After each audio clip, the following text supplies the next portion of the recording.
Good morning, ladies and gentlemen. Welcome to Veterans Memorial Park for our Veterans Day ceremony.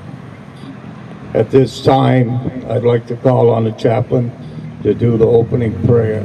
Please move your headgear.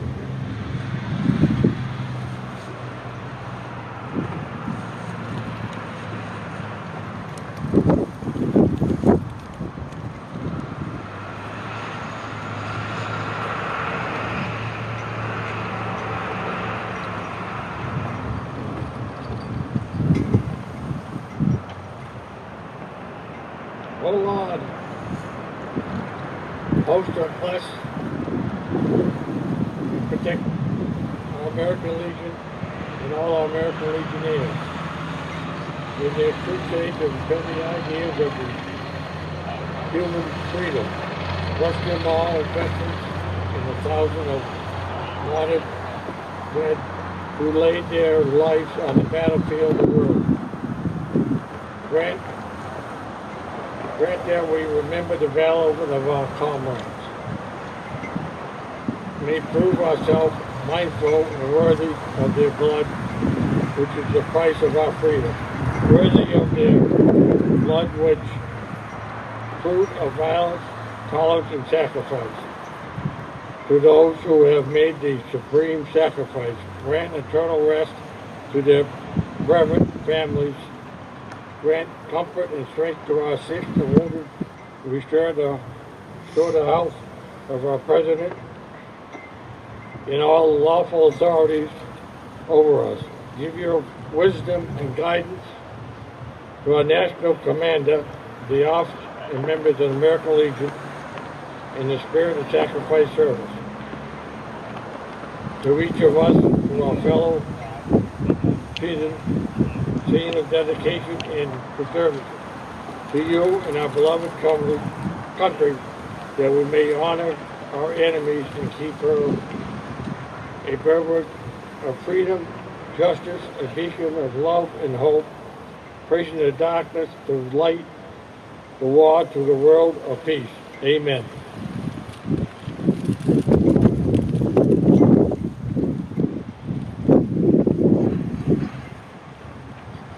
At this time, I'd like to call on our guest speaker, Mike Davis. He's the Department Vice Commander for the state of Massachusetts.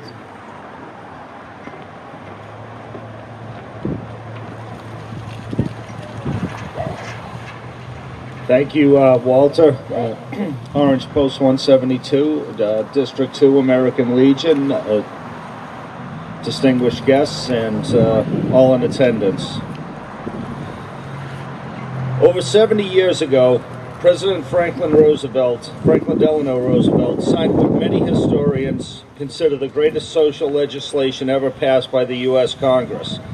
As popular as the GI Bill remains today, it took the horrific cost and bloodshed of World War II to remind many Americans just how great a debt it is owed to our veterans.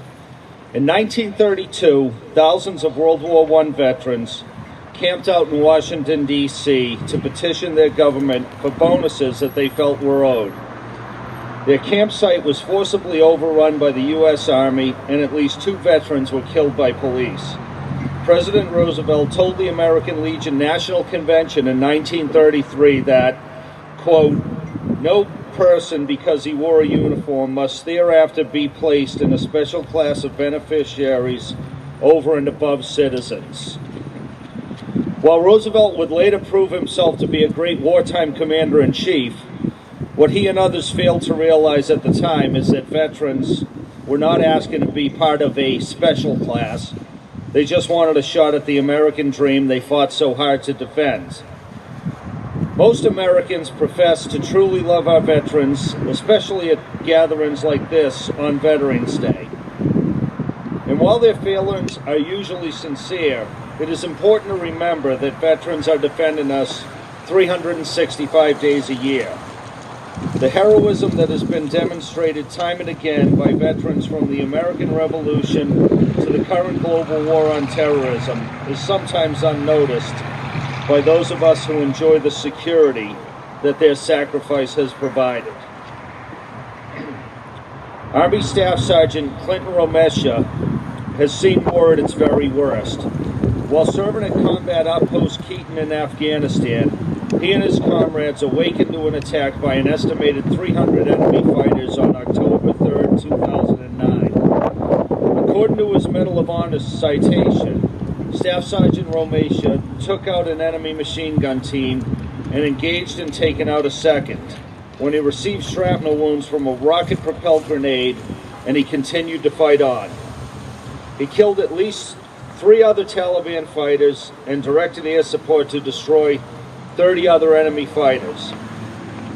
After receiving the nation's highest military medal, Staff Sergeant Romesha said he felt conflicted. The joy, he said, comes from recognition of us doing our jobs as soldiers on distant battlefields, but is countered by the constant reminder of the loss of our battle buddies, my soldiers and my friends. Staff Sergeant Romesha's attitude is not hard to find among the living Medal of Honor recipients. They will never forget the sacrifice of their friends, and neither will their Gold Star families, who will have to cope with the embrace of their without the embrace of their loved ones. The innocence of their grieving children will be challenged by the dramatic change affecting the balance of security and comfort in their family routine. The hearts of these families will feel the sharp sting of their loss, leaving them only with memories of their loving mom and dad. Life as they know it will be much harder from now on. Our debt to these heroes can never be repaid, but our gratitude and respect must last forever. For many veterans, our nation was important enough to endure long separations from their families, miss the births of their children, freeze in sub-zero temperatures, bake in wild jungles, lose limbs, and far too often their lives. Military spouses have had to endure career interruptions, frequent changes of addresses, a disproportionate share of parental responsibilities. The children often had to deal with changes in schools, separation from friends, and hardest of all, the uncertainty of whether or not mom or dad will live through their next combat tour. Warriors need advocates, and that is why the American Legion exists. We are here to serve veterans, their families, and communities. Veterans need each other, but more importantly, our country needs our veterans. You cannot fight a war without veterans, and while the utopian idea of a society without war is appealing, let us not forget that wars have liberated slaves, stopped genocide, and toppled terrorists.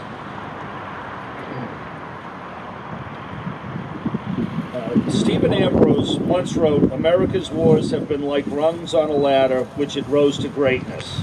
No other country has triumphed so long, so consistently, or on such a vast scale through forces of arms. It has been often said that without our veterans, Americans might be speaking Russian, German, or perhaps even Japanese. Regardless of which view of alternative history you take, we do know that without our veterans, America would not be America." And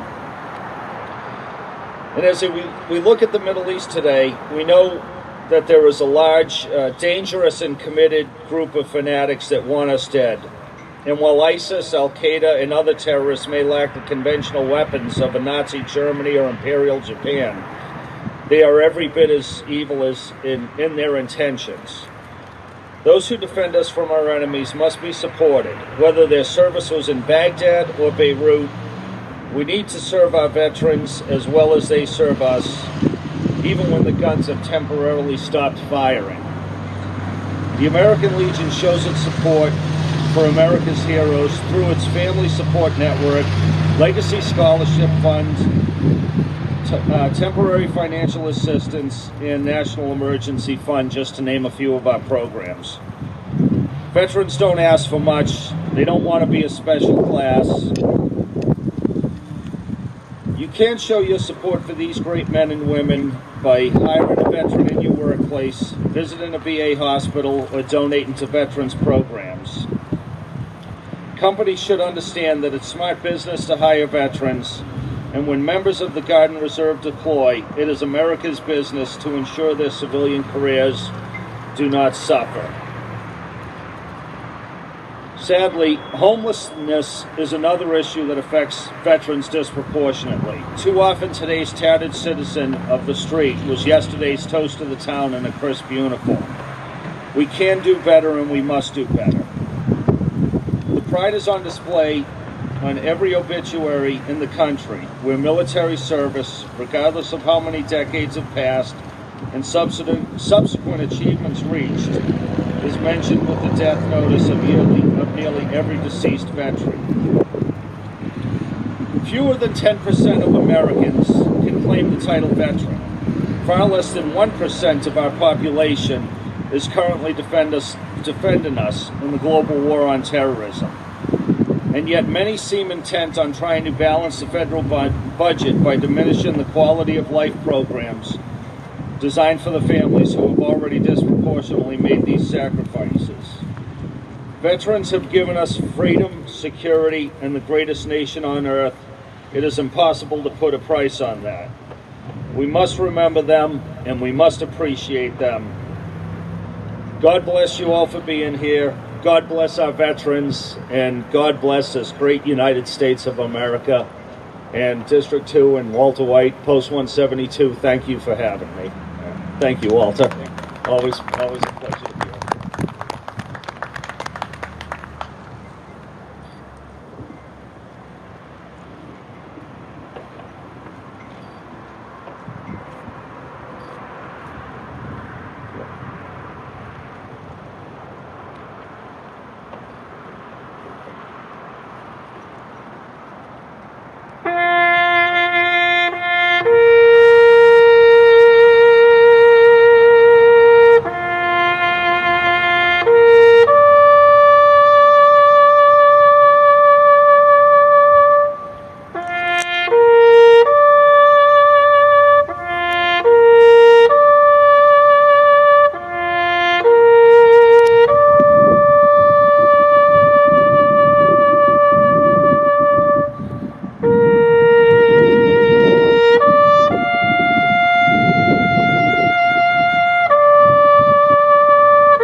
Before we close, I'd like to recognize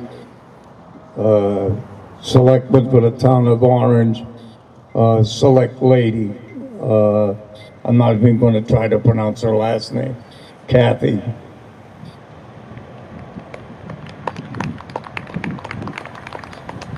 And at this time, I'll call on the chaplain for a benediction.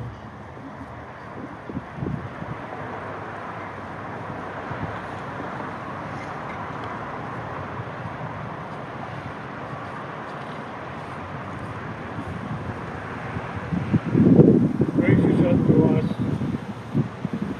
O God, and bless us as we depart from this place. Stretch from forth your protection and guide our country that we bring devoted to your service may ever be defended by your power. Amen.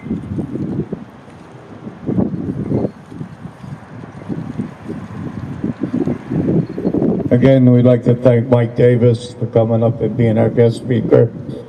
And thank you all for coming out and showing your support for our veterans. This is going to conclude our Veterans Day ceremony at the Veterans Park. So you all have a great day, and always remember our veterans. Thank you all for coming.